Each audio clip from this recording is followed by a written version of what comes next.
ஆபிரகாமின் ஆசீர்வாதம் இன்னைக்கு பார்க்க போறோம். இயேசு கிறிஸ்துவை இருதயத்தில் ஏற்றுக்கொண்ட ஆபிரகாமின் சந்ததிகளுக்கு ஆண்டவர் என்ன பண்ணுவாராம்? ஆசீர்வாதத்துக்கு உரியவர்களாக இருக்கிறோம். இயேசுவை யாரெல்லாம் ஏற்றுக்கொண்டு இருக்கிறீர்களோ அவர்களுக்கெல்லாம் ஆண்டவர் என்ன பண்ணுகிறாராம்? ஆபிரகாமின் ஆசீர்வாதத்தை கர்த்தர் உங்களுக்கு தருகிறார். ஆபிரகாமின் ஆசீர்வாதம் நமக்கு ஆண்டவர் கொடுத்திருக்கிறார். இந்த உலகத்தில் ஆபிரகாமின் ஆசீர்வாதத்தை பற்றி தெரியும். ஆனா வறுமை, வியாதி, மரணம், சாபம் ஆகிய நியாயப்பிரமாணத்தின் சாபத்திலிருந்து நம்ம என்ன பண்ணியிருக்கிறாரா? மீட்டு இருக்கிறார். தேவன் நம்மை எதிலிருந்து மீட்டு இருக்கிறார்?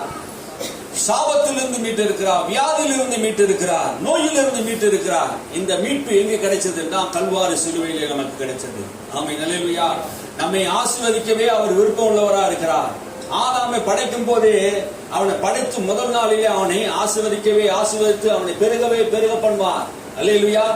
எல்லாரையும் பாருங்க, பழைய ஏற்பாட்டு காலத்தை வாழ்ந்த எல்லாரையுமே நம்முடைய தேவன் எப்படி என்ன பண்ணினாராம்? அவர்களை அழைத்து ஆசீர்வதித்தார். அல்லேலூயா. நம்முடைய தேவன் எல்லாவற்றையும் ஆசீர்வதிக்கிற தேவனா இருக்கிறார். உன்னையும் இந்த வார்த்தையை கேட்கிற உங்களையும் உங்கள் இருதயத்தையும் உங்கள் பிள்ளைகளையும் கர்த்தர் என்ன பண்ணுகிறார்?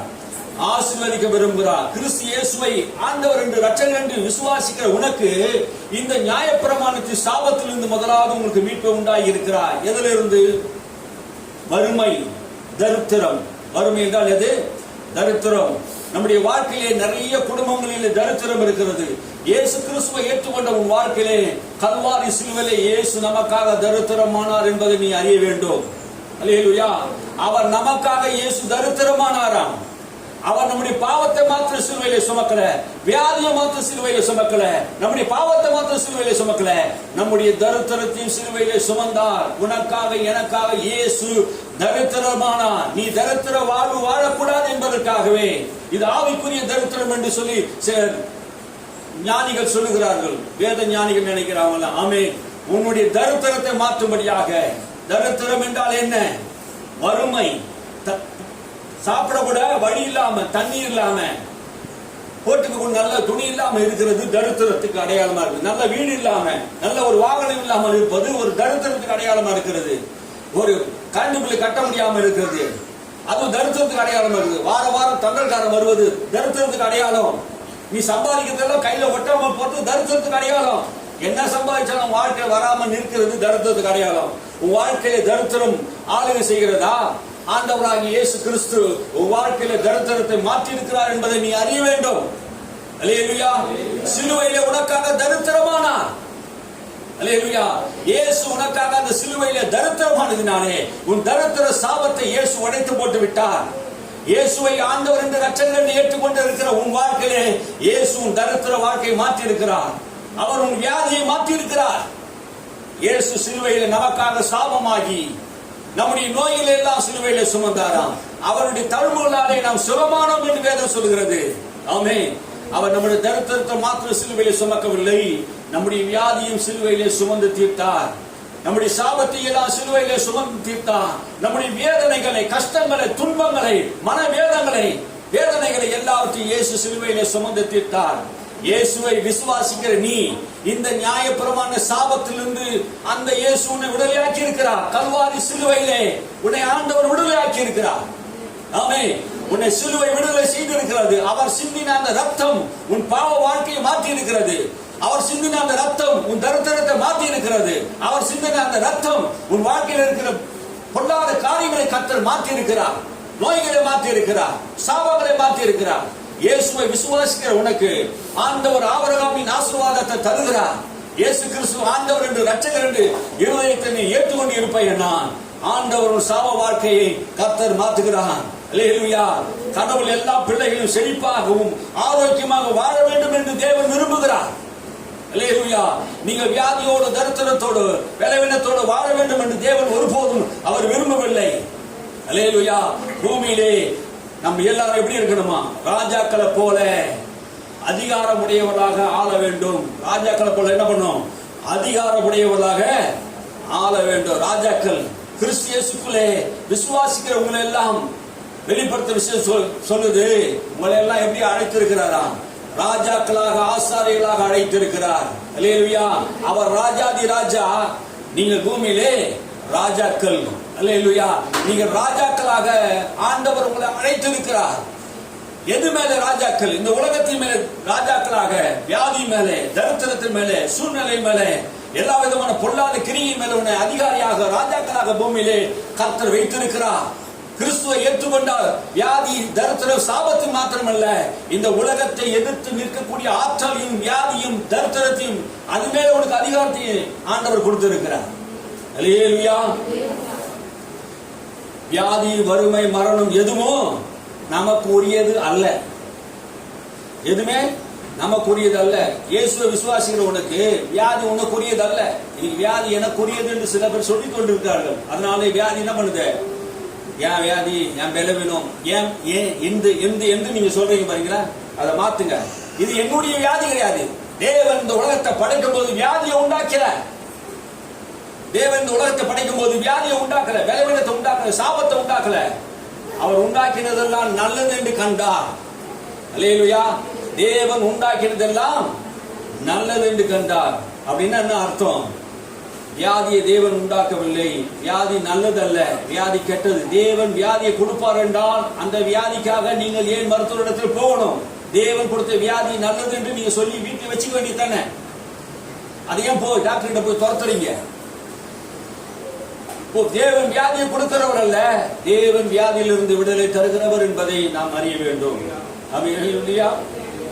எங்கேயாவது இயேசு இந்த பூமியில் இருக்கும் போது யாரையாவது பார்த்து நீ வியாதியோடு கூட இருப்பது நல்லது என்று சொன்னாரா? வியாதி உள்ளவர்களை தேடி போய் சுகமாக்கி கொண்டே இருந்தாரா? அந்த 3 வருஷம் அவருடைய ஊழியமே அதுதாங்க. ஒருவனும் வியாதிப்படக்கூடாது, ஒருத்தரும் பலவீனம் அடையக்கூடாது என்பதுதான் அவருடைய விருப்பமா இருக்கிறது. ஆமென். ஆபிரகாமின் சந்ததிகள் வியாதிப்பட்டு இருப்பது கூடாது. இயேசு கிறிஸ்துவை விசுவாசிக்கிற உனக்கு ஆண்டவர் உனக்கு பரிகாரியா இருக்கிறார். அவரே உனக்கு பரம தகப்பனா இருக்கிறார். உன்னை குணமாக்குற தேவனா இருக்கிறார். அல்லேலூயா. வியாதி உன்னை ஆளக்கூடாது, மரணம் உன்னை ஆளக்கூடாது. எதுவுமே உனக்கு உரியதல்ல. ஆபிரகாமின் ஆசீர்வாதத்துக்கு நீங்கள் தான் உரியவர்கள். அல்லேலூயா. நீயும் நான் தான் ஆபிரகாமுடைய ஆசீர்வாதத்துக்கு உரியவர்கள். எப்போ ஆபிரகாமுடைய ஆசீர்வாதத்துக்கு உரியனா? ஆபிரகாம் எப்படி விசுவாசத்திலே தேவனை நம்பி விசுவாசித்து அவன் நீதிமான் ஆக்கப்பட்டானோ அதே போல ஆபிரகாமுக்கு ஆண்டவன் தேவனை விசுவாசித்து நீதிமானாதது போல நாமும் இயேசுவை பற்றிய விசுவாசத்தினாலே நீதிமானாகிறோம். அல்லேலூயா. ஆபிரகாம் நியாயப்பிரமாணத்தை கீழ்ப்படிந்து நீதிமான் ஆகலங்க. ஆபிரகாம் நியாயப்பிரமாணத்தை கீழ்ப்பற்றி நீதிமான் ஆகல. அவன் எப்படி நீதிமான் ஆனானா? தேவனை விசுவாசித்து நீதிமானாக்கப்பட்டான். ஆமென். நியாயப்பிரமாணத்தினால் எந்த மனுஷனும் நீதிமானாக முடியாது. அப்படி என்றால் ஆபிரகாமுக்கு சொல்லப்பட்ட பிரகாரமே நமக்காகவும் சொல்லப்பட்டது. இயேசு கல்வாரி சிலுவையிலே எனக்காக 3 ஆணிகளில் தொங்கினார். அவருடைய ரத்தம் எனக்காக சிந்தினார். அவர் எனக்காக சாபமானார். அவர் எனக்காக பாவமானார். அவர் எனக்காக தான் மரித்தார். அவர் எனக்காக தான் உயிர்த்தெழுந்தார் என்று நீ விசுவாசித்தே என்றால் அவர் உனக்கு நீதியாகிறார். அவரே உனக்கு நீதியும் பரிசுத்தமும் மீட்புமா இருக்கிறார் என்று வேதம் சொல்கிறது. அல்லேலூயா. நீ சுய கிரியினாலே தேவனை தேடாமல், உன் சொந்த நற்கிரியினாலே தேவனை தேடாமல், தேவனை எப்படி தேடணுமா? அவர் செய்த புண்ணியங்களை நினைத்து தேட வேண்டும். அல்லேலூயா. கிறிஸ்து உனக்கு புண்ணியங்களை சம்பாதித்து வைத்திருக்கிறார். ஆசீர்வாதத்தை நன்மையும் கர்த்தர் கல்வாரி சிலுவையிலே வைத்திருக்கிறார். இயேசுவை ஏற்றுக்கொண்டவர்கள் நியாயப்பிரமாணத்து சாபத்திலிருந்து மீட்கப்பட்டு விட்டாயிற்று. அல்லேலூயா. இயேசுவை விசுவாசித்தா உனக்கு என்ன பண்ணுது? நியாயப்பிரமாண சாபத்திலிருந்து மீட்பு உண்டாயிருக்குது. எனக்கும் உங்களுக்கும் அந்த இயேசு சிலுவையிலே மரித்ததினாலே, நமக்காக அவர் நியாயப்பிரமாணத்தை சாபத்தை எல்லாம் சிலுவையிலே சுமந்ததினாலே நமக்கு ஒரு மீட்பு உண்டாக்கி இருக்கிறார். அல்லேலூயா. இந்த சத்தியத்தை நீ உணரும் போதுதான் உண்மையாகவே நீ மெய்யான தெய்வத்தை அறிந்திருக்கிற அர்த்தம். அல்லேலூயா. எனக்காக தான் இயேசு மரித்தார், எனக்காக தான் சாபமானார், எனக்காக தான் அவர் மரித்து உயிரோடு எழுந்தார் என்பதை நீ விசுவாசித்தாதான் நீ நீதிமானாக முடியும். தேவன் அனுப்பின குமாரனை நீ விசுவாசிக்காமல் போனா உனக்கு ஆக்கினை தீர்ப்பு வரும் என்று வேதம் சொல்கிறது. தேவன் அனுப்பின தேவகுமாரனாகிய இயேசுவை நீ விசுவாசிப்பாயனா உனக்கு நித்திய ஜீவனை கர்த்தர் உனக்கு பரிசாக இலவசமாக தேவன் தருகிறார். ஆமென். அல்லேலூயா. எத்தனை பேர் இயேசுவை விசுவாசிக்கிறீர்களோ ஆண்டவர் உன்னை ஆசீர்வதிக்கவே விரும்புகிறார். நீங்கள் எல்லாம் கடவுளுடைய பிள்ளைகளாக இருக்கிறீர்கள் என்று ஆண்டவர் சொல்லுகிறார். சிலர் ஏழ்மையாக இருந்தால் தாழ்மையாக இருக்கிறோம் என்று எண்ணிக்கொள்கிறார்கள். ஏழ்மையாக இருப்பதுதான் ஒரு பெரிய தாழ்மை என்று எண்ணிக்கொள்கிறார்கள். நம்முடைய தகப்பனாகிய ஆபிரகாமை ஆண்டவர் அப்பன் பண்ணாரு, ஆசீர்வதித்தாரா. ஆமென் அல்லேலூயா. அவனை ஆபிரகாமை ஒண்டியா இருக்கும்போது அவனை அழைத்து அவனை ஆசீர்வதித்தான். ஆவியிலும் ஆத்மாவிலும் சரீரத்திலும் 3 விதமான ஆசீர்வாதங்கள் ஆபிரகாம் அனுபவித்தார். அல்லேலூயா. தேவனை விசுவாசித்த ஆபிரகாம், கர்த்தரை விசுவாசித்த ஆபிரகாம் ஆவியிலும் ஆத்மாவிலும் சரீரத்திலும் 3 விதமான ஆசீர்வாதங்களை அவன் வாழ்க்கையிலே பார்க்கிறோம். ஆமென்.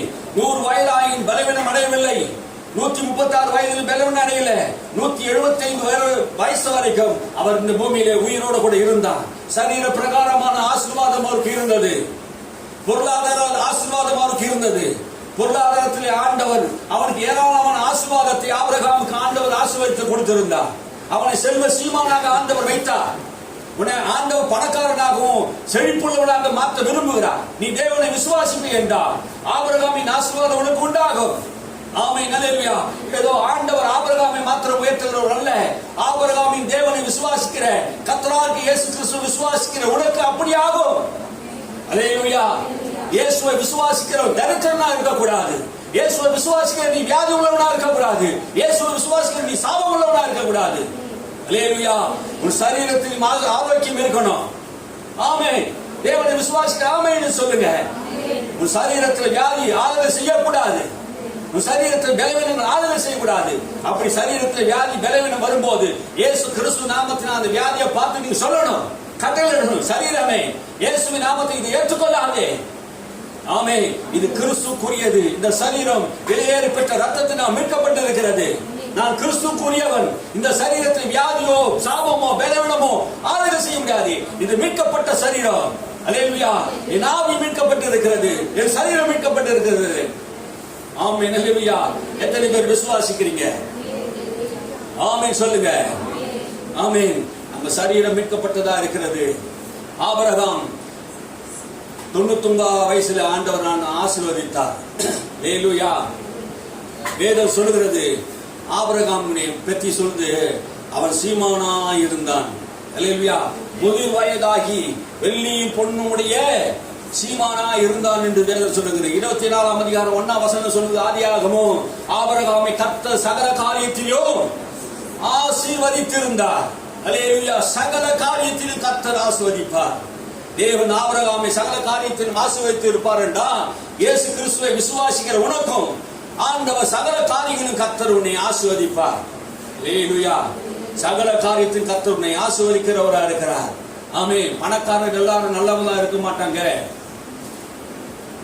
பணக்காரங்க எல்லாரும் நல்லவங்களா இருக்க மாட்டாங்க, நல்லவங்க எல்லாரும் பணக்காரன் ஆக மாட்டாங்க அப்படின்னு ஒரு எண்ணம் இந்த உலகத்தில் இருக்கா இல்லையங்க? ஆமென். இருக்குது பாருங்க. அப்போ பணக்காரர்களா நல்லவனா இருக்கக்கூடாது, ஏழைக்கு தான் பணக்காரன் ஆகக்கூடாது அப்படின்னு தான் இந்த உலகம் சொல்லுது பாருங்க. அப்போ ஆண்டவருடைய ஆசீர்வாதம் நல்லவர்களையும் கெட்டவர்களையும் ஆசீர்வதிக்க அவரால் முடியும். ஆமென் அல்லேலூயா. எந்த மனுஷனையும் மேன்மைப்படுத்த கனப்படுத்த அவரால் கூடும். அல்லேலூயா. எந்த மனுஷனையும் பலப்படுத்த ஆண்டவர் உயர்த்த அவரால் கூடும். எந்த மனுஷனையும் மேன்மைப்படுத்த பொழுதில் இருந்து உன்னை தூக்கி பிரபுக்களோடு உட்காரப்படுவேன் என்று சொன்னாரே தாவீது சொல்றானே, என்ன நானு பொழுதில் இருந்தேன். எங்க இருந்தாரா? பொழுதில் இருந்த குப்பமேட்டில் இருந்தேன். என் வாழ்க்கை ஆண்டவர் உயர்த்தினார். அல்லேலூயா. தேவன் உங்களை உயர்த்துகிறவராக இருக்கிறார். தாவீதுடைய நாட்களிலே தாவீதை கர்த்தர் நாளுக்கு நாள் வெற்றி அடைய செய்தார். ஏனென்றால் கர்த்தர் தாவீதோடு கூட இருந்தார். அல்லேலூயா. இந்த உலகம் பார்க்கணும். அல்லேலூயா. தேவன் நம்மோடு கூட இருக்கிறதை பார்க்கணும். உன் வளர்ச்சி எப்படி தேவன் கூட இருக்கிறார் என்பது உலக மக்கள் பார்ப்பாங்கன்னா நீ நாளுக்கு நாள் வளர்ந்து கொண்டே இருப்ப. அல்லேலூயா. குண்டு சட்டில குதிரை ஓட்டுறவங்க கிடையாது. உன் வாழ்க்கை நாளுக்கு நாள் என்ன பண்ணும்? வளர்ச்சி இருக்கும். மந்தை பெருகணும், உன் ஆசீர்வாதம் பெருகணும், உனக்கு கிருபை பெருகணும், உன் வசனம் பெருகணும், உனக்குள்ள தேவ தயவு பெருகணும், மனுஷர்கள் உனக்கு நிறைய பேர் உதவி செய்யணும். ஆமென் அல்லேலூயா. ஆண்டவன் கூட இருந்தா இந்த காரியம் நடக்கும். கர்த்தர் தாவீதோடு கூட இருந்தார். அல்லேலூயா. தாவீது போன இடங்களில் எல்லாம் வெற்றி பெற்றதுக்கு காரணம் என்ன?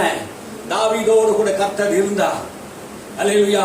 தாவீது மரிக்கும் போது, முதிர் வயதிலே மரிக்கும் போது அவன் பெரிய பணக்காரனாக செல்வ செழிப்புள்ளவனாக அவர் மரித்தார். நாளாகமம் புஸ்தகத்துல 29ஆம் வசனம் 1 நாளாகமம் 29ஆம் அதிகாரத்துல நீ கடைசியா நீ வாசிச்சு பாத்தீங்கன்னா அவன் நல்ல முதிர் வயதிலே ஐஸ்வர்யனாகி செல்வ செழிமானாக அவன் மரித்தான் என்று வேதம் எழுதி இருக்கிறது.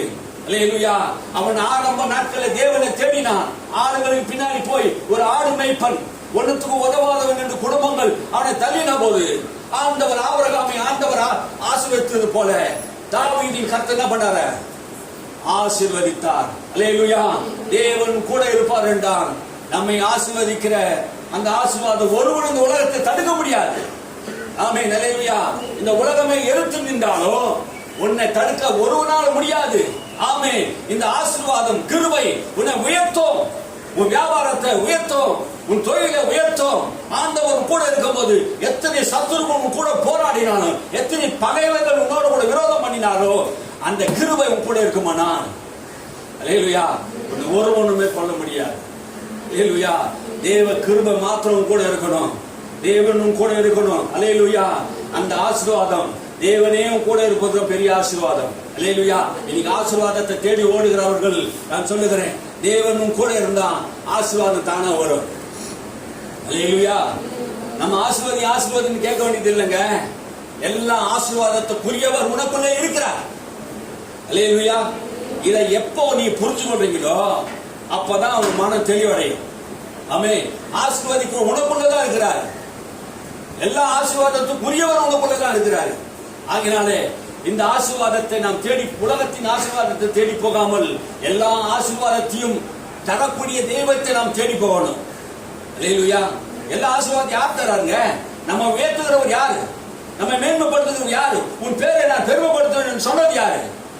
ஆபிரகாம் ஆண்டவர் அடிக்கும்போது சொன்னா, உன் பேரை நான் பெருமைப்படுத்துவேன், சகல ஜாதிகளை காட்டி உன்னை ஆசீர்வாதமா வைப்பேன், பூமியில் உள்ள சகல ஜாதிகளை பார்க்கிறோம் உன்னை நான் நேர்மையாக வைப்பேன் என்று கர்த்தர் சொல்லி இருக்கிறாரே.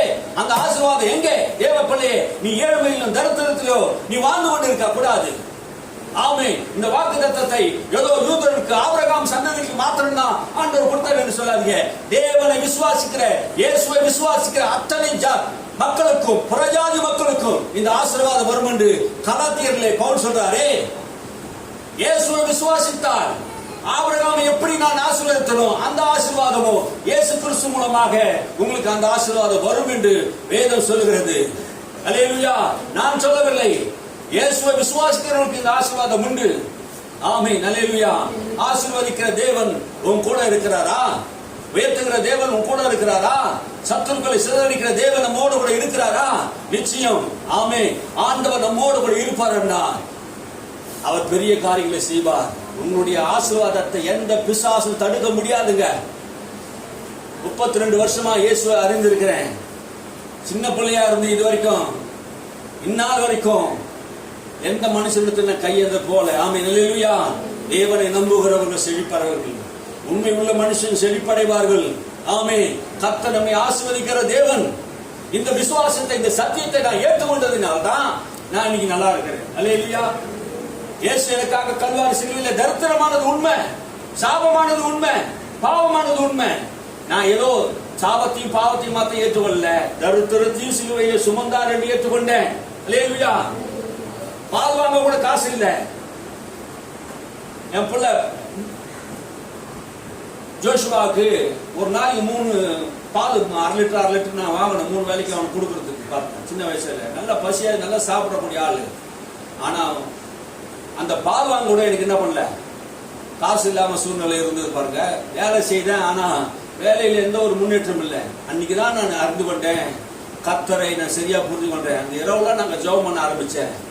ஆண்டவரே என்னை ஆசீர்வதித்தா விட்டா நான் என்ன பண்ண மாட்டேன், போக விட மாட்டேன். ஆமென். என்னை ஆசீர்வதி ஆண்டவரே, என்னை உயர்த்துங்க ஆண்டவரே. அப்போ அறியாம தெரியாம ஆண்டவர்கிட்ட ஆசீர்வாதத்தை கேட்டிருந்தேன். இப்போ ஆசீர்வாதத்தை கேட்கல, ஆசீர்வாதத்தை பிசாசு கரத்துல இருந்து கட்டுகிறேன். பிசாசே, என் வேலையிலையோ என்னுடைய ஊழியத்திலையோ என்னுடைய எதிர்காலத்தையோ எதையும் நீ என்ன பண்ண முடியாது, ஒன்னையும் செய்ய முடியாது. இயேசு நாமத்தில் கரங்களை கட்டுறேன்னு சொல்லணும். பிசாசோடு பேசணுங்க. ஆமே. இயேசு பிசாசோடு பேசினாரா? பேசினார். மரங்களோடு பேசினாரா? பேசினார். மனிதனோடு பேசினாரா? பேசினார். நம்முடைய பிரச்சனைகளை பார்த்து பேசணும். இந்த மலையை பார்த்து பேருந்து சமுத்திரத்தில் தள்ளுண்டு போய் என்று சொல்லி நீ சொன்னபடி நடக்கும் என்று நீ விசுவாசித்தினா சொன்னபடி நடக்கும். ஆமே. நீ சொல்லணும், நீ பேசணும். உன் பிரச்சனைகளை இயேசு நாமத்தினாலே மேற்கொள்ளணும்.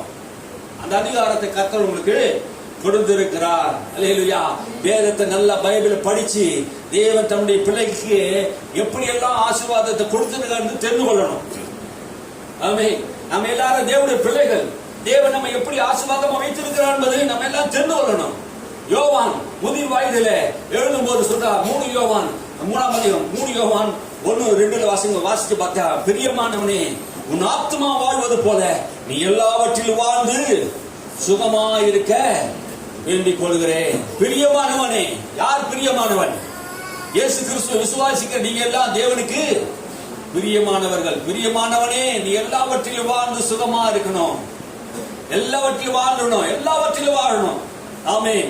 ஆவியிலும் ஆத்துமாவிலும் சரீரத்திலும் எல்லாவற்றிலும் வாழ்ந்து சுகமா இருக்கணும் தான் தேவன் விரும்புகிறார். ஆமென். எத்தனை பேர் விசுவாசிக்கிறீங்க? எத்தனை பேருக்கு உங்களுக்கு புரியுது? ஆமென். தேவன் ஆசீர்வதிக்கிற தேவன். புதிய ஏற்பாட்டின் காலத்திலே சொல்கிறார், நீ ஆண்டவர் உன்னை ஆசீர்வதிக்கிறவரா இருக்கிறார். 1 தீமோத்தேயு புஸ்தகம் 6:10 சொல்லுகிறது, பண ஆசை எல்லா தீமைக்கும் வேறா இருக்கிறது என்று பவுல் சொல்லும் போது, இந்த வசனத்தை வைத்துக் கொண்டு அநேக ஜனங்கள் பண ஆசை எல்லா தீமைக்கு வேறா இருக்குது, ஆனா பணம் எல்லாத்துக்கும் வேறா, தீமைக்கு வேறா இருக்குது சொல்லல. பணம் ஆசைதான் எல்லா தீமைக்கும் வேறா இருக்கிறது. பணம் தீமை என்று சொல்லல. அப்படி என்றால் தேவன் பணத்துக்கு விரோதியா இருப்பார். பாருங்க, பண ஆசை எல்லா மனுஷனுக்கும் அது தீமை உண்டாக்குது. பண ஆசைனால் தானே இன்னைக்கு கொள்ளடிக்கிறான், பண ஆசைனால் தாங்க வரிய போடுறான், பண ஆசைனால் தானே என்ன பண்றான், ஏமாத்துறான். பண ஆசைன்னு தானே எல்லாமே செய்கிறான். இன்னைக்கு உலகத்தில் நடக்கிற கல்யாணம் கூட நிறைய கல்யாணம் பண ஆசைன்னு தான் நடக்குது. வரதட்சணை, இனோவா காரு கொடுத்தா 100,000 நகை போட்டாதான் கல்யாணமே பண்றான். எல்லாமே எதனால? பண ஆசைனால் தானே. எல்லாத்துக்கும் பண ஆசை இருக்குது. பாருங்க, பண ஆசை எல்லா தீமைக்கும் வேறா இருக்கிறது. இன்னைக்கு ஊழல் செய்யறானே, ரோடு போடும்போது ஊழல் செய்யறானே, காவா எடுக்கும் போது ஊழல் செய்யறானே, எந்த டிபார்ட்மெண்ட்ல ஊழல் நடக்குது? காரணம் என்ன? பண ஆசைங்க. ஒரு வேலை செய்வதற்கு பண ஆசை. அது சரியா பைபிளை சரியா படிக்கணும். பாருங்க, பைபிள் சரியா படிச்சாதான் புரியும். பண ஆசை எல்லா தீமைக்கு வேறா இருக்கு. ஆசை தான் வேறா இருக்குது. புத்தர் சொன்னாரு, என்ன சொன்னாரு? எல்லா ஆசையும் எல்லாத்துக்கும் காரணம் எது? ஆசைதான் காரணம் சொல்றாரு. அது ஏதோ கண்டுபிடிச்சிட்டாரு புத்தர். எல்லாத்துக்கும் ஆசைதான் காரணம். நாம கண்டுபிடிக்கணும். பாருங்க, பண ஆசை தான் எல்லாத்துக்கும் காரணமா இருக்குது. ஆமென். பணம் காரணம் இல்ல. பணத்தை கர்த்தர் என்ன பண்றாரு? தருகிறார். ஆமென். அல்லேலூயா. பண ஆசை எல்லா தீமைக்கும் வேறா இருக்கிறது என்பதை நீங்க புரிஞ்சுக்கொள்ளணும். பாருங்க, யூதாஸ் காரியத்துக்கு கர்த்தரோடு கூட இருந்தான். யாரு? அப்போஸ்தலன் என்று பேர் பெற்றவன். அவன் ஒரு கேஷியரா இருந்தவன். ஆனா அவனுக்குள்ள பண ஆசை இருந்தது. அவன் திருடனா இருந்தான். அவன் நிலைச்சு நிக்க முடிஞ்சுதா? ஆண்டவரோட கூட அப்போஸ்தல பட்டத்தை நிக்க முடிஞ்சுதா? 30 வெள்ளி காசு ரட்சகரை காட்டி கொடுத்தான். அவனுக்குள்ள இருந்தா என்ன இருந்தது? பண ஆசை இருந்தது என்று வேதம் சொல்லுகிறது. ஆமென். அல்லேலூயா. மற்ற அப்போஸ்தலனுக்கு அது மாதிரி என்ன இல்லையே. பண ஆசையினால் தான் அவன் காட்டி கொடுத்தான். அதுக்கப்புறம் மனமாசம் அவர்களாகவும் அவன் கர்த்தரிடத்துல போகல. ஆமென். பண ஆசை உன்னை கொலகாரனா மாற்றுவது, காட்டி கொடுக்கிறவனா மாற்றி கொடுக்கிறது. பண ஆசையினால் தான் கேஆர்சி எலிசா வானான்னு சொன்ன அந்த என்ன பண்றான்? நாகம்மான் கொடுத்த அந்த காரியத்தை என்ன பண்றான்? போய் என்ன பண்றான்? எங்க எஜமான கேட்டு மாற்று வஸ்திரங்களை கேட்டார். இச்சித்து போய் கேட்கிறான். நாகம்மானுக்கு நீ கொடுக்கிறப்ப அந்த பணம் எனக்கு வேணான்னு சொல்லிட்டான் எலியா. ஆமென். அல்லேலூயா. எலிசா என்ன சொல்றாரு? நீ கொடுத்த எனக்கு அந்த பணம் வேணாம். கர்த்தர் இலவசமா சுகமாக்குற தேவன் என்பதை நாகமான் அறிந்து கொள்ளும்படியாக ஆமென் ஆண்டவர் உதவி செய்தார். ஒரு குஷ்டரோகியா வந்தான், ஒரு போர் தளபதி. அந்த போர் தலைவி குஷ்டரோகியா வந்த போது நாகமானே அந்த யோர்தானியில் போல என்ன பண்ண முழுக செய்த போது அவன் கொண்டு வந்த 400 கோடியா கணக்கெடுத்து சொல்றாங்க. அவன் கொண்டு வந்த நகைகளா எவ்வளவு? 400 கோடி கொண்டு வந்தான். அந்த 400 கோடி என்ன பண்ணிட்டாரு? வேணாம். நீ என்ன சொல்லி போய் அவன் நாகம்மான் என்ன சொல்லிருப்பான்? நான் பணம் கொடுத்ததுனால என்ன பண்ணா? இஸ்ரவேலின் தேவனாய் கர்த்தர் எலிசாவை கொண்டு என்ன பண்ணாரு? என்ன சுகமாக்கிட்டார் என்று சொல்லக்கூடாது என்பதற்காக அந்த ஆவி அவன் கொண்டு இருந்திருப்பாங்க. பண ஆசை இல்ல அங்க. ஆனா கூட இருந்த வேலைக்காரனுக்கு பண ஆசை. ஓடி போய் நீ தான் வாங்க மாட்டீங்க, நீ வாங்க கூடாது பண்ணிட்டீங்க சொல்லி ஓடி போய் என்ன பண்றான்? வாங்குறான். நாகமானுக்கு வந்த குஷ்டரோகம் அவனுக்கு வந்தது. இல்லையா? ஆண்டவர் நமக்கு யோசிச்சு பாருங்க. பண ஆசை எல்லா தீமைக்கு என்ன பண்ணுது? வேறா இருக்குது. அப்ப எது வேறு நம்ம கண்டுபிடிக்கணும். ஆசை தான் நமக்கு எல்லாத்துக்கும் வேறா இருக்கிறது. நம்ம சத்தியத்தை சரியா அறிந்து கொள்ளணுங்க. பைபிள் படி சரியா வாசிச்சா தான் நம்ம என்ன பண்ணோம், விடுதலை உண்டாகும். பிலியாம் அநீதியின் கூலிக்காக இஸ்ரவேல் மக்களை தவறான உபதேசத்தை பண்ணினான்.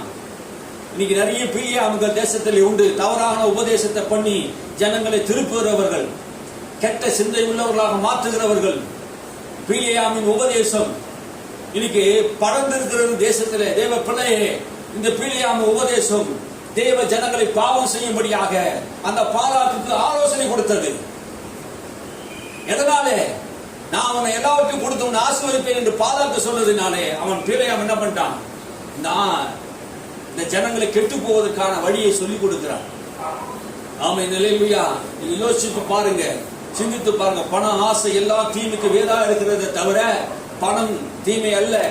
பணம் எல்லாவற்றுக்கும் உதவும் என்று சாலமோன் சொல்லி இருக்கிறான். அந்த வசனத்தையும் பார்க்கணும். அல்லேலூயா. வெள்ளியும் பொண்ணும் யாருடையது? கர்த்தருடையது. சில பேர் சொல்றாங்க இது சாத்தானுடையதுன்னு சொல்றான். வெள்ளியும் பொண்ணும் சாத்தானுடையதான். சாத்தானுடையது எங்கேங்க? வெள்ளியும் பொண்ணும் எப்பங்க சாத்தான் உண்டு பண்ணினா வெள்ளியும் பொண்ணையும்? உங்களை கேள்வி கேட்கிறேன். ஆனால் ஏதாவது ஒன்று உண்டாக்க முடியுமா? ஒரு ஈய உண்டாக்க முடியுமா? ஒரு கொசுவை உண்டாக்க முடியுமா அவனால? ஒன்னுத்துக்கு லாய்க்கு இல்லாத ஆள் அவன் கொல்லவும் அழிக்கவும் தான் வருவான், நாசப்படுத்த தான் வருவான். வெள்ளியும் பொண்ணு கர்த்தருடையது. பூமி அது நிறைவு கர்த்தருடையது. எல்லாம் கர்த்தருடையது. ஆமென், எல்லாம் கர்த்தருடையது. நீங்க எல்லாம் சிந்தித்து பார்க்கணும். தேவன் உண்டாக்கிற எல்லா ஆசீர்வாதமும் அது நமக்குரியதா இருக்கிறது. மனிதனுக்காக தேவன் படைத்திருக்கிறார். அல்லேலூயா. நம்ம நல்ல சிந்தையோடு தேவனுடைய வார்த்தை கேட்குமானால் அந்த வார்த்தை நம்முடைய இருதயத்துக்கு போகும். ஆமென், அல்லேலூயா. நல்ல மனது வேணும் பாருங்க. அந்த தெளிந்த மனது இருக்கும்போது தான் அந்த வார்த்தை நமக்குள்ள போகும். அந்த தெளிந்த மனது இல்லைன்னா நம்ம எதையோ ஒன்று சிந்திச்சுட்டே இருந்தோம்னா நிச்சயம் நான் சொல்றேன் ஒரு கற்பனை கதையா போயிடும். ஏதோ கடமைக்கு வந்து உட்காந்து போயிட்டுலாம் இருக்கக்கூடாது. ஆமென், அல்லேலூயா. தேவ சமூகத்தில் வருகிறவங்க உங்க நினைவில் என்ன பண்ணணும்? ஜெபம் பண்ணணும். நல்லா ஜெபம் பண்ணணும். அதுக்காக தான் ஜெபம் பண்றோம். மறுபடியும் ஏன் கொண்டு வரோம்? வெள்ளியும் பொண்ணு யாருடையது? கர்த்தருடையது. இது கர்த்தருடையது சொல்றவங்கள ஆமீன் சொல்லுங்க. இல்லைன்னு சொல்றவங்கள பிசாசுடைய சொல்றவங்க அப்படியே இருங்க. ஆமீன், அல்லேலூயா. வெள்ளியும் பொண்ணு கர்த்தருடைய, ஐஸ்வர்யமும் கர்த்தருடையது, பூமி அது நிறைவும் கர்த்தருடையது. இதெல்லாம் நம்ம தான் விசுவாசிக்கணும். இது பிசாசுடையதுன்னு சில பேர் சொல்லிக்கிறாங்க. பணம் வேண்டாம், பொண்ணு வேண்டாம், வெள்ளி வேண்டாம்னு சொல்றாங்க பாரு. அவங்களுக்கு ஒண்ணும் இல்லாம இன்ன வரைக்கும் தரித்திரத்துல வாழ்றாங்க. கடவுளுடைய பிள்ளைங்க தான். நீ வேணாம்னு சொன்னா அது உன்னை விட்டு போகுமா? ஆசீர்வாதத்தை நீ வேண்டாம் என்று சொன்னா அது என்ன பண்ணுமா? உன்னை விட்டு விலகி போயிடும். ஆசீர்வாதத்தை என்ன பண்ண விரும்பணும். நன்மையை நீ என்ன பண்ணணும்? விரும்பணும். இது யார் கொடுக்கிறது? கர்த்தர் கொடுக்கிறாரு. தீய மனுஷனுக்கு ஆண்டவர் ஆசீர்வாதத்தை கொடுக்க விரும்பல. அவன் என்ன பண்ணா? அவன் தீமையினால சம்பாதிச்சது. அதெல்லாம் அவனுடைய சம்பாதியம் எப்படி இருக்குதான்? சாவை தேடுறவனுடைய சுவாசம் போல இருக்குது. வேதம் சொல்லுது சாவை தேடுறவனுடைய சுவாசம் எப்படி இருக்கும்? எப்ப சாவான்னு தெரியாது. அப்ப தீமையினால் சம்பாதிக்கிறவன், கொள்ளையினால சம்பாதிக்கிறவனுடைய சம்பாத்தியம் எப்படி இருக்கும்? எப்போ யார் வந்து எடுத்துவாங்க, எப்போ நம்ம மாட்டுவோம், எப்போ ஜெயிலுக்கு போவோம்னு தெரியாது. நீங்க நிறைய அரசியல்வாதிகள் என்ன பண்றாங்க? அப்படிதான் இருக்கிறாங்க பாருங்க. அப்படிதான் அவங்களுடைய வாழ்க்கை ஓடுகிறது. சாவை தேடுவனுடைய சுவாசம் போல என்ன பண்ணாங்க? சம்பாத்தியம் இருக்கிறது. பண ஆசை தான் எல்லா தீமைக்கு வேறா இருக்கிறது, பணம் அல்ல. நான் யோபு போல என்று சில பேர் சொல்லுகிறார்கள். யோபு பாவங்க. அவர் பட்ட பாடுல 9 மாசம் தான் யோபு என்ன பண்ணாரு? பாடுபட்டார். யோபுவை சோதித்தது யாரு? சாத்தான். அதுக்கு முன்னாடி அவர் எப்படி இருந்தாரு? கிழக்கத்திய புத்திரர்கள் எல்லாரும் பார்க்கணும். யோபு எப்படி இருந்தான்? ஆசீர்வதிக்கப்பட்டு இருந்தான். அல்லேலூயா. ஆடு மாடு ஒட்டகங்கள் வேலையாட்கள் குதிரைகள் வீடுகள் பிள்ளைகள் எல்லா ஆசீர்வாதம் ஆபிரகாமுக்கு யோபுக்கு இருந்ததுங்க. எல்லாம் இருந்தது. நான் ஆபிரகாமை போல சோதிக்கப்படுகிறேன். ஆபிரகாம் எல்லாவற்றையும் இழந்தான் என்று அதை போதிக்கிறாங்க. ஆபிரகாம் முன்னாடி இருந்தது பாருங்க, பின்னாடி இருந்தது பாருங்க. இடையில உள்ள வாழ்க்கையும் பார்க்காதீங்க. ஆபிரகாமுடைய வாழ்க்கையை சோதித்தது சாத்தான். ஆபிரகாமை சோதித்தது சாத்தான். ஆபிரகாமுக்கு உண்டானது எல்லாத்தையும் அழித்தது சாத்தான். தேவன் கொடுத்தவர் தான். எடுத்தது யாரே? சாத்தான். அதான் நம்ம புரிஞ்சுக்கணும். தேவன் கொடுக்கிறவர். எதை கொடுக்கிறார்? நன்மையில கொடுக்கிறார், ஆசீர்வாதத்தை கொடுக்கிறார், செழிப்பு கொடுக்கிறார். ஆனா யோபு ஆண்டவர் இவ்வளவு உயர்வு ஆண்டவர் கொடுத்திருந்தார்.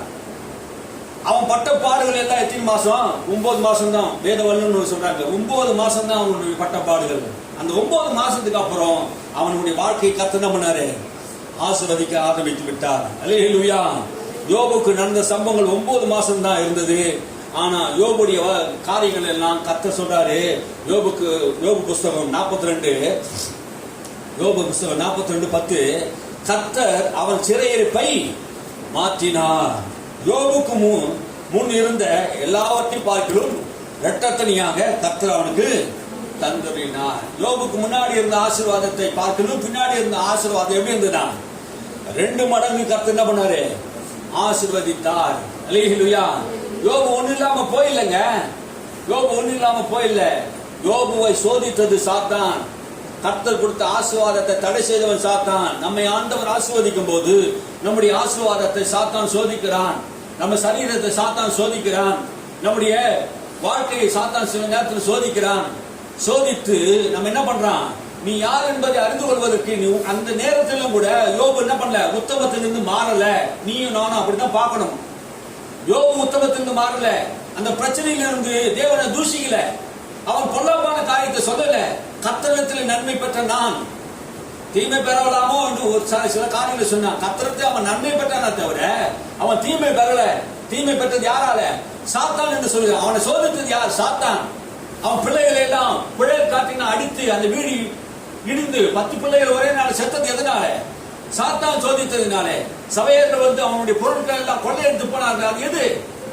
சாத்தான் உடைய தந்திரத்தினாலே பகைவர்களை அனுப்பி கொள்ளையிடுகிறான். ஒரே நாள் ஆடு மாடு ஒட்டகங்கள்லாம் மறித்து போய்விட்டது. ஒரே நாள் எல்லாத்தையும் ஓட்டிட்டு போயிட்டாங்களே. எதனால நடந்தது? எல்லாம் உடல் முழுவதும் நாற்றமடித்த புண்ணோடு கூட அந்த 7 மாச காலம் அவர் கழித்தாரா. சரீரம் முழுவதும் புண்ணு நாற்றமடித்த ஆரம்பிச்சது. பக்கத்துல விட்டு நிக்க முடியல. யோபுடைய வாழ்க்கையில சரீரத்துல வியாதி ஒரு பக்கம், பலவீனம் ஒரு பக்கம், அருவருப்பான ஒரு காரியத்தை பிசாசு கொண்டு வந்தான். மனைவி கிட்ட வந்து சொல்றா, டேய் பைத்தியக்காரா, இன்னமாடா ஜீவனை வைத்திருந்தேன், கர்த்தர் நல்லவன் சொல்லி இருக்கிற, செத்து போடா, ஜீவனை விட்டு தொலைஞ்சு போடான்னு சொல்றா. மனைவி திட்டா, ஓடி பைத்தியக்காரின்னு சொல்றா. யோபு நான் உத்தமத்திலிருந்து என்ன பண்ணல? யோபு மாறல. நீங்க யோபு போல இருக்கிறீங்களா? சூழ்நிலை வரும்போது, பிரச்சனைகள் வரும், போராட்டம் வரும்போது கர்த்தர் நல்லவரா இருக்கிறேன்னு சொன்னீங்களா? அல்லேலூயா. அந்நிய கண்கள் அல்ல, என் சொந்த கண்களை காணும். அல்லேலூயா. என் மீட்பர் உயிரோடு கூட இருக்கிறார். அல்லேலூயா. என் மீட்பர் உயிரோடு கூட இருக்கிறார். நான் இழந்து போனது எல்லாத்தையும் திரும்ப தருகிற என் மீட்பர் உயிரோடு கூட இருக்கிறார். நான் எதையெல்லாம் இழந்தானோ அதையெல்லாம் என் மீட்பர் தருவார். அல்லேலூயா. என் மீட்பர் உயிரோடு கூட இருக்கிறார். அந்நிய கண்கள் அல்ல, என் சொந்த கண்களை காணும் என்று யோபு சொன்னாரே. கர்த்தர் யோபுவை ஆசீர்வதித்தார். யோபுவின் நினைத்து பாருங்க. ஆமென். அல்லேலூயா. அவன் முன்னிலையிலும் கர்த்தர், பின்னிலையிலும் கர்த்தர் ஆசீர்வதித்தார். 2 மடங்கு அவனை ஆசீர்வதித்தான். அவன் என்ன பண்ணானா? சுகமாகி நீண்ட நாள் உயிரோடு கூட வாழ்ந்தார். அல்லேலூயா. சுகமாகி என்ன பண்றாரா? 9 மாசம் கழிச்ச அவருடைய வாழ்க்கை சுகமாகி நீண்ட நாட்கள் வாழ்ந்தாராம். 70 வயசுல ஒரு பிரச்சனைங்க, பிரச்சனை முடிஞ்சது. ஆனா 2 மடங்கு ஆசீர்வாதம். வேத வல்லுநர் சொன்னாங்க 370 என்ன ஆச்சு? 110 வருஷம் வரைக்கும் அவர் என்ன பண்ணாராம்? சுகத்தோடு வாழ்ந்தார், ஆரோக்கியத்தோடு வாழ்ந்தாராம். அப்படி வாழ்ந்து என்ன பண்ணாரு? மீண்டும் என்ன பண்ணாராம்? பிள்ளைகளை பெற்றெடுத்தார். மறுபடியும் என்ன பண்ணாரு? 10 பிள்ளைகள். எந்த மனைவி தூஷித்தாலோ, எந்த மனைவி பைத்தியக்காரி போல பேசினு சொன்னாலோ, மறுபடியும் என்ன பண்ண? அவன் சுகவாழ்வு தொடுத்த போது மறுபடியும் அவன் மனைவி என்ன பண்ணிட்டா? அவனை கூட வாழ ஆரம்பித்து விட்டா. அல்லேலூயா. அதனால 2 மனைவி யோபுக்கு கொடுத்தார் நம்ம சொல்ல முடியாது. 10 பிள்ளைகள் தான் கொடுத்தார், 2 மனைவி கொடுக்கல, ஒரு மனைவி தான் கொடுத்தார். அவங்க என்ன பண்ணாங்க? யோபுவோடு கூட ஆசீர்வதிக்கப்பட்டாங்க. யோபு 210 வருஷம் வாழ்ந்தா, அந்த அம்மாவும் 200 வருஷம் வாழ்ந்திருக்கும். அல்லேலூயா. ஆமென். அல்லேலூயா. கர்த்தர் இழந்து போனது எல்லாம் 2 மடங்கு ஆண்டவர் கொடுத்தார் என்று வேதம் சொல்லுகிறது. அல்லேலூயா. அப்போஸ்தலனாகிய பவுல் சொல்லுகிறது நீங்க கவனித்து பாருங்க. இப்பதான் நான் மெசேஜுக்கு வரேன். அல்லேலூயா. ஒரு வசனத்தை மட்டும் நான் வாசித்து நான் முடிப்போம். அல்லேலூயா. கலாத்தியர் எழுதின நிருபம் 3ஆம் அதிகாரம் 13ஆம் வசனத்தை நாம் எடுத்துக்கொள்வோம். 3:13.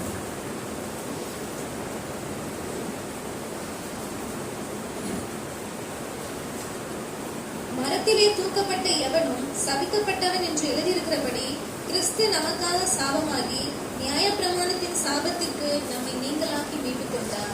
கலாத்தியர் சொல்லுகிறது 3:13 மரத்தில் தூக்கப்பட்ட எவனும் சபிக்கப்பட்டவன் என்று எழுதியிருக்கிறபடி கிறிஸ்து நமக்காக சாபமாகி நியாயப்பிரமாணத்தின் சாபத்திலிருந்து நம்மை மீட்டுக் கொண்டார். இயேசு நம்மை எதிலிருந்து மீட்டுக் கொண்டாராம்? நியாயப்பிரமாணத்தின் சாபத்திலிருந்து மீட்டுக் கொண்டார். நமக்காக கிறிஸ்து கல்வாரி சிலுவையிலே 3 ஆணிகளில் தொங்கப்படும் போது நமக்கு மீட்பு உண்டு பண்ணின இடம் எது என்றால் கல்வாரி சிலுவையிலே. அந்த சாபம் என்னது? நியாயப்பிரமாணத்தின் சாபம் என்ன? 3. நியாயப்பிரமாணத்தின் சாபம் 3. அது என்னென்ன வருதுன்னா வியாதி, வறுமை, மரணம். தரித்திரம் சொன்னாங்க. வறுமை என்பது தரித்திரம்.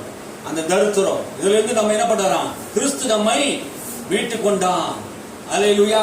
இதிலிருந்து நமக்கு 3 விதமான சாபங்கள் நியாயப்பிரமாணத்தினால் கொடுக்கப்படுகிறது.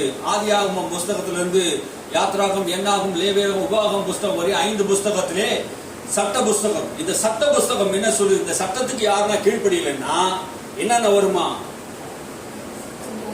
தரித்திரம், வறுமை, வியாதி, சாபம், மரணம். இதெல்லாம் என்ன பண்ணுது? நமக்கு வரும் நியாயப்பிரமாணம். இந்த சட்டத்துக்கு கீழ்ப்படியலைன்னா யாரெல்லாம் இந்த நியாயப்பிரமாணத்துக்கு கீழ்ப்படியலையோ அவங்களுக்கு எல்லாம் இந்த 3 விதமான சாபம் வரும். 3 விதமான சாபம் வரும் சட்டத்துக்கு கீழ்ப்படியலைன்னா. அப்போ சட்டத்துக்கு யாரெல்லாம் கீழ்ப்படிந்து நடக்கிறார்களோ அவங்களுக்கு இந்த சாபம் கிடையாது. ஆனா நியாயப்பிரமாண காலத்துல யாருமே இந்த சட்டத்தை என்ன பண்ண முடியல, பூரணமா கிரியை செய்ய முடியல, பூரணமா கீழ்ப்படிய முடியல. நியாயப்பிரமாணம் அவர்களை நீதிமானாக்கவில்லை. நியாயப்பிரமாணம் அவர்களுக்கு ஆசீர்வாதமா இல்ல. நியாயப்பிரமாணம் அவர்களை விடுதலையாக்கவும் இல்லை. யார் விடுதலையாக்கினார்? பவுல் சொல்லுகிறார், அவனை யார் விடுதலையாக்கினார்? இந்த நியாயப்பிரமாணத்தின் சாபத்திலிருந்து இயேசு நம்ம என்ன பண்ணிருக்கிறாரா? விடுதலை செய்திருக்கிறார், மீட்டு இருக்கிறார். நியாயப்பிரமாணத்தின் சாபம் நம்மை ஆண்டவர் விடுதலை செய்திருக்கிறார் என்று வேதம் சொல்லுகிறது. அல்லேலூயா. ஆபிரகாமின் ஆசீர்வாதம் என்றால் என்ன என்று அது 3 விதம். நியாயப்பிரமாணத்தின் சாபம் 3 விதம். ஆபிரகாமின் ஆசீர்வாதத்திலே 3 விதமான காரியங்கள். என்னென்ன ஆசீர்வாதம்? பணம், பொருளாதாரம் பெரிய ஒரு ஆசீர்வாதம். பணமும் பொருளாதாரமும் ஒரு பெரிய ஆசீர்வாதம். உடல் ஆரோக்கியம் ஒரு ஆசீர்வாதம். ஆவிக்குரிய ஆசீர்வாதம் ஒரு ஆசீர்வாதம். ஆவிக்குரிய ஆசீர்வாதம்னா என்ன? 2 நம்ம பார்த்துட்டோம். ஆவிக்குரிய ஆசீர்வாதம் என்றால் என்ன? கர்த்தர் ஆபிரகாமோடு கர்த்தர் என்ன பண்ணாரு? தரிசனத்திலே பேசினார். அல்லேலூயா. ஆபிரகாம் எனக்கு எல்லாவற்றையும் கீழ்ப்படுகிற உண்மை உள்ள என் பிரமாணங்களை கட்டளைகள் எல்லாம் கீழ்ப்படியக்கூடியவனா இருந்தான். ஆபிரகாமோடு கர்த்தர் 99 வயசுல பேசினார். ஆபிரகாமோடு கர்த்தர் 75 வயசுல பேசினார். ஆண்டவர் நம்மோடு கூட பேசுகிறது ஆவிக்குரிய ஆசீர்வாதம். அல்லேலூயா. உலக பிரகாரம் ஆசீர்வாதத்தை பொருளாதாரத்தின் கர்த்தர் ஆசீர்வதிக்கிறார். சரீர பிரகாரமாக கர்த்தர் ஆசீர்வதிக்கிறார். ஆவிக்குரிய பிரகாரமாகவும் தேவன் தமது வாக்குத்தத்தங்களை, ஏராளமான வாக்குத்தத்தங்களை ஆபிரகாமுக்கு என்ன பண்ணாரு? கொடுத்தார். அல்லேலூயா. இதெல்லாம் நம்புறீங்களா? எல்லா ஆசீர்வாதமும் ஆபிரகாம் மூலமாக தேவன் நமக்கு உண்டாகிறது என்று வேதம் சொல்லுகிறது. அல்லேலூயா. அதனாலதான் மறுபடியும் சொல்றேன், யோவான் சொல்லும் போது, பிரியமானவனே உன் ஆத்மா வாழ்வது போல எல்லாவற்றில் வாழ்ந்து சுகமாயிரு என்று சொல்லுது. பைபிள் சொல்லுகிற ஆசீர்வாதம் எல்லாம் யூதருக்கு மாத்திரம் தான், நமக்கு கிடையாது என்று சில பேர் என்ன பண்றாங்க? வாக்குவாதம் பண்றாங்க. பைபிள் கொடுக்கிற ஆசீர்வாதம் யூதருக்கு, அன்னைக்கு இருந்த யூதருக்கு தான் தேவன் ஆசீர்வாதத்தை கொடுத்தார் என்று என்ன பண்றாங்க? இன்னைக்கு வாக்குவாதம் பண்ணுகிறவர்கள் உண்டு. அப்ப ஆண்டவர் ஆபிரகாமை மற்றும் யூதருக்கு மாத்திரம் ஆசீர்வாதம் என்றா, கிறிஸ்து இயேசு விசுவாசிக்கிற நமக்கு உண்டு ஆசீர்வாதம் உண்டு. அது 14 வசனத்தை வாசிங்க. 3:14. ஆபிரகாமுக்கு உண்டான ஆசீர்வாதம் கிறிஸ்து இயேசுவினால் புறஜாதிகளுக்கு வரும்படியாகவும் ஆவியை குறித்து சொல்லப்பட்ட வாக்குத்தத்தத்தை நாம் விசுவாசத்தினாலே பெரும்படியாகவும் இப்படி ஆயிற்று. ஆபிரகாமுக்கு உண்டான ஆசீர்வாதம் புறஜாதிகளுக்கு வரும்படியா கிறிஸ்து இயேசு மூலமாக, புறஜாதிகளுக்கு கிறிஸ்து மூலமாக உண்டு. ஆபிரகாமுக்கு இருந்த ஆசீர்வாதம் எல்லாம் இயேசு கிறிஸ்து மூலமாக புறஜாதிகளுக்கு வரும்படி வாக்குத்தத்தத்தை குறித்து ஆண்டவர் வாக்கு பண்ணி இருக்கிறார். அல்லேலூயா. அது ஆபிரகாமுக்கு கொடுக்கப்பட்ட ஆசீர்வாதம் மாத்திரம் அல்லங்க, ஆண்டவர் நமக்கு கொடுக்கப்பட்ட ஆசீர்வாதம். ஆமென். அல்லேலூயா. பழைய ஏற்பாட்டு காலத்தில் உண்டான ஆசீர்வாதம் மாத்திரம் அல்ல, புதிய ஏற்பாட்டு காலத்திலும் கலாத்தியர் புத்தகத்திலே பவுல் சொல்லும் போது ஆபிரகாமுக்கு உண்டான ஆசீர்வாதம் அல்ல, அது கிறிஸ்து இயேசு மூலமாக புறஜாதிகளுக்கு மூலமாக நமக்கு உண்டாகிறது. எப்படி உண்டாகிறதுனா, இயேசு விசுவாசிக்கிற அத்தனை பேருக்கும் இந்த ஆபிரகாமின் ஆசீர்வாதம் சொந்தம். அல்லேலூயா. அல்லேலூயா. 27 வசனத்தில் 29 வசனத்தை வாசிங்க. நீங்கள் கிறிஸ்துவனுடையவர்களானால், நீங்கள் கிறிஸ்துவனுடையவர்களானால், நீங்கள் இயேசு கிறிஸ்துவை இரட்சகராக ஏற்றுக்கொண்டவர்களானால், இயேசுவை விசுவாசிப்பீர்கள் என்றால், ஆபிரகாமின் சந்ததியாராயும், நீங்க இயேசுவை விசுவாசிக்கிறவர்களா இருந்தா நீங்களும் யாரு? ஆபிரகாமுடைய சந்ததி, ஆபிரகாமுடைய வாரிசு, ஆபிரகாமுடைய பிள்ளைகள். ஆபிரகாமுக்கு கொடுக்கப்பட்ட எல்லா ஆசீர்வாதமும் அவருக்கு மூலமாக உங்களுக்கு வருது. வாக்குத்தத்தத்தின்படியே சுதந்திரராயும் இருக்கிறீர்கள். சுதந்திரர், எல்லாவற்றையும் சுதந்திரிக்கிற உரிமையாளர்கள். சுதந்திரர்னா எல்லா சொத்துக்கும் வாரிசுதாரர்கள். நீங்க தான் ஆபிரகாமுடைய சந்ததிகள். இயேசுவை விசுவாசிக்கிற நீங்க எல்லாரும் அவருடைய உரிமைதாரர்கள், அவருடைய சுதந்திரவாளிகளா இருக்கிறீங்க. ஆமென், அல்லேலூயா. எல்லா ஆசீர்வாதமும் யூதருக்கு என்று நீங்க பேசுவீங்க. ஆண்டவரை யோசிச்சு பாருங்க. எல்லா ஆசீர்வாதம் யூதருக்கா? நியாயப்பிரமாணம் வந்த போது ஆண்டவர் ஆசீர்வதிச்சாரா? நியாயப்பிரமாணம் இல்லாம விசுவாசத்தினால ஆபிரகாமை ஆசீர்வதிச்சாரா அப்படின்னு யோசிச்சு பாருங்க. நான் சொல்லுறதுல வேதத்தை படிக்கிறவங்களுக்கு எல்லாம் தெளிவா புரியும். யூதர்கள் என்று யாரை நம்ம சொல்றோம்? எப்ப நம்ம சொல்றோம் யூதர்கள் என்று? இஸ்ரவேலர்கள். இஸ்ரவேலர்கள் தான் 12 கோத்திரத்தார். அந்த கோத்திரத்தார் நம்ம என்ன பண்றோம்? யூதர்கள் என்று சொல்றோம். அப்போ இந்த யூதர் யாரு? இந்த யூதருடைய தகப்பன் யாரு? இஸ்ரவேல். அவர் யாரு? அவர் பேர் என்ன? யாக்கோபு. கர்த்தர் யாக்கோபை எதனால் ஆசீர்வதித்தார் என்று நீங்க கவனிச்சீங்கன்னா, இவங்க அப்பா யாரு? ஈசாக்கு. ஈசாக்கு மூலமா தான் என்ன பண்ணாரு? கர்த்தர் யாக்கோபை ஆசீர்வதித்தார். அப்போ ஈசாக்கு எப்படி ஆண்டவர் ஆசீர்வதித்தார் பாத்தீங்கன்னா, ஈசாக்குடைய அப்பா யாரு? ஆபிரகாம். அப்ப ஆபிரகாம் மூலமா தான் ஈசாக்கு ஆசீர்வாதம் வந்தது. ஆமென், அல்லேலூயா. இது மாதிரிதான் ஆசீர்வாதம் வந்தது பாருங்க. உலகத்துல இந்த ஆசீர்வாதம் எப்படி வருதுன்னா இப்படிதான் வருது. அங்க பிள்ளைகளை கர்த்தர் ஆசீர்வதிக்க ஆரம்பிச்சு விட்டார். ஆமென், அல்லேலூயா. நாம் கடவுளுடைய பிள்ளைகளா இருக்கிறோம் என்பதை நாம் அறிந்து கொள்ள வேண்டும். ஆமென். விசுவாசத்தின் மூலமாக நீதிமானாக்கப்பட்டு இருக்கிறோம். விசுவாசத்தினால கடவுளுடைய பிள்ளைகளாக்கப்பட்டோம். எல்லா ஆசீர்வாதத்துக்கும் புறஜாதிகள் மூலமாக நமக்கு கிறிஸ்து மூலமாக நமக்கு வருது. எல்லா புறஜாதிகளுக்கும் அப்படின்னா அர்த்தம், நம்மள புறஜாதி மக்கள் தான், கிறிஸ்துவை அறியாதவர் தான். நம்மள கிறிஸ்துவ குடும்பத்தில் பிறந்து வந்தவங்களா? ஒரு சிலர் அப்படி இருக்கலாம்.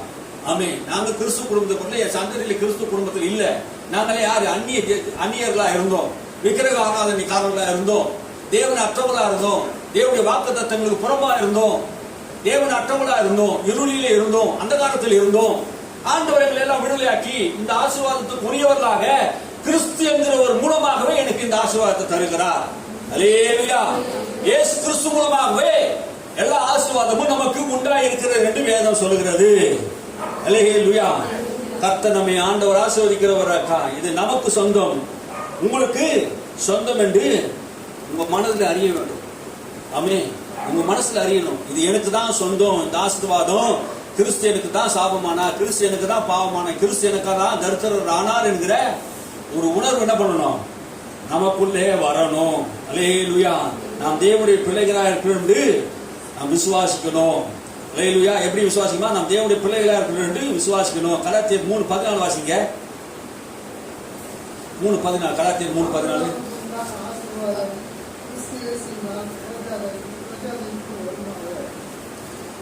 ஆபிரகாமுக்கு உண்டான ஆசீர்வாதம் கிறிஸ்து மூலமாக புறஜாதிகளுக்கு வரும்படியாகவும் ஆவியை குறித்து சொல்லப்பட்ட வாக்குத்தத்தத்தை நாம் விசுவாசத்தினாலே பெரும்படியாகவும் இப்படி ஆயிற்று. விசுவாசத்தினால் பெரும்படியாக இப்படி ஆயிற்று. அப்ப புறஜாதிகளாக இருக்கிற நாமும் கூட இந்த ஆபிரகாமின் ஆசீர்வாதத்தை எப்படி பெறணுமா? விசுவாசத்தின் மூலமாக பெறணும். அல்லேலூயா. இது தானா வர்றது கிடையாதுங்க. நீ விசுவாசிக்கலாம் வராது. அநேகர் சொல்றாங்க அது யூதருக்கு கொடுக்கப்பட்டதுன்னு சொல்றாங்க. நீ விசுவாசித்தாதான் அந்த ஆபிரகாமின் ஆசீர்வாதம் உனக்கு வரும். வேதம் அப்படிதான் சொல்லுது, பவுல் அப்படிதான் தெளிவா எழுதுறாரு. அப்ப விசுவாசிக்காது எதுவும் கொடுக்கப்படாது. நீ விசுவாசித்தா தேவனுடைய மகிமை காண்ப, விசுவாசிக்கலன்னா மகிமை காண மாட்டேன், ஆசீர்வாதத்தை காண மாட்டேன், சுகமாகறதை காண மாட்டேன், தரித்திரம் மாறுவதை காண மாட்டேன், ஒரு உயர்வை காண மாட்டேன். அப்ப விசுவாசத்தினால் தான் எல்லாம் ஆகுது. புரியுதுங்களா? இதுதான் முக்கியமான அவங்க சொல்ற விஷயம். அப்ப விசுவாசத்தினால் தான் நீங்க ஆசீர்வாதத்தை பெற முடியும். விசுவாசத்தினால் தான் நீங்க தேவனுடைய பிள்ளைகளாக மாற முடியும். விசுவாசத்தினால் தான் ஆளுகை செய்ய முடியும். அல்லேலூயா. ஆமென். அல்லேலூயா. இன்னும் நான் நிறைய வசனங்கள் எடுக்கணும்னு நினைக்கிறேன், ஆனா நேரம் இல்லை, என்ன பண்றதுன்னு தெரியல. ஆமென். அல்லேலூயா. நீங்க எல்லாம் ஆசீர்வாதிக்கப்படணும்னு நான் என்னுடைய விருப்பம். ஆமென். அதுதான் அவருடைய விருப்பமா இருக்கிறது என்று வேதம் சொல்றது. கலாத்தியர் 3:7 வாசிங்க. 3:7. கலாத்தியர் 3:7. ஆகையால் விசுவாச மார்க்கத்தார்கள் எவர்களோ அவர்களே ஆபிரகாமின் பிள்ளைகள் என்று அறிவீர்களாக. விசுவாச மார்க்கத்தார் யாவரும் அவர்களே, விசுவாச மார்க்கத்தார் யாவரும் ஆபிரகாமுடைய பிள்ளைகள் அறிவீர்களா? விசுவாச மார்க்கம். விசுவாசம் உங்களுக்கு இருக்குதா? நீங்க எல்லாம் யாரை விசுவாசிக்கிறீங்களா? ஆபிரகாம் கர்த்தரை விசுவாசித்தான். நீங்க யாரை விசுவாசிக்கிறீங்க? இயேசுவை விசுவாசிக்கிறோம். ஆபிரகாம் யாரை விசுவாசித்தார்? இயேசுவை தான் விசுவாசித்தார். புரியுதுங்களா? பைபிள் என்ன சொல்லுது புரியுதுங்களா? ஆபிரகாம் கர்த்தரை விசுவாசித்தானா, பழைய ஏற்பாட்டுல கர்த்தர்னு சொல்லி வந்தார். புதிய ஏற்பாட்டுல பவுல் சொல்லும்போது, அப்போஸ்தலர் சொல்லும்போது நம்முடைய கர்த்தராகிய இயேசு கிறிஸ்து மூலமாக அப்படின்னு சொன்னார். நம்முடைய கர்த்தராகிய இயேசு கிறிஸ்து. பழைய ஏற்பாட்டுல இயேசு எப்படி வந்தார்? கர்த்தராய் வந்தார். புதிய ஏற்பாட்டுல யாரு? கர்த்தராகிய இயேசு கிறிஸ்து. அல்லேலூயா. புரியுதுங்களா சத்தியம்? ஆபிரகாம் கர்த்தரை விசுவாசித்தான், அது நீதியாக எண்ணப்பட்டது, அதனாலே அவன் ஆசீர்வதிக்கப்பட்டான். நாமும் கூட இயேசு கிறிஸ்துவை விசுவாசிப்பதன் மூலமாக நம்ம என்ன பண்றோம்? ஆசீர்வதிக்கப்படுகிறோம். மறுபடியும் அந்த வசனத்தை மறுபடியும் வாசிங்க. மறுபடியும் ஏன் வாசிக்க சொல்றேன்னா, இந்த வசனம் உள்ளத்துக்கு போனாதான், நீ விசுவாசித்தாதான் நன்மை உண்டாகும். மறுபடியும் வாசிங்க. ஆகையால் விசுவாச மார்க்கத்தார்கள் எவர்களோ, ஆகையால் விசுவாச மார்க்கத்தார் சங்கர் யாவரும் அவர்களே ஆபிரகாமின் பிள்ளைகள் என்று அறிவீர்களா? அவர் விசுவாச மார்க்கத்தார் யாவரும் ஆபிரகாமுடைய பிள்ளைகள் என்று அறிவீர்களா? பவுல் சொல்றார் விசுவாச மார்க்கத்தார். ஆமென். அல்லேலூயா. விசுவாச மார்க்கத்தார். நானா யாரு?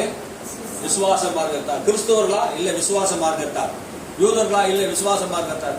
இல்ல நியாயப்பிரமாணத்தின் மார்க்கத்தாரா? விசுவாச மார்க்கத்தாரா? நீங்களா? நியாயப்பிரமாணத்தின் கிரியினாலே எந்த மனுஷன் நீதிமானாக முடியல. நியாயப்பிரமாணத்திலே யாருன்னா ஆசீர்வதிக்கப்பட்டாங்களா? முடியலங்க.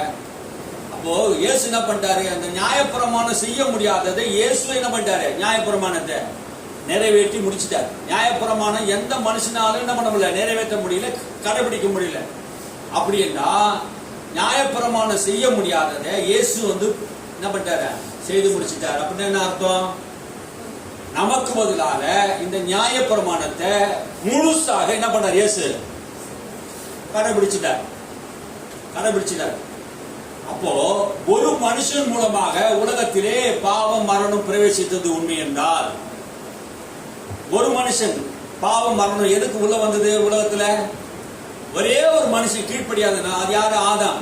அந்த ஒரு மனுஷன் கீழ்ப்படியாதனாலே முழு உலகத்தில் இருக்க எல்லா மக்களுக்கும் பாவம் சாபம் எல்லாம் ஆளுகை செய்தது உண்மை என்றா, இயேசு ஒரே ஒரு பிந்தின ஆதாம்.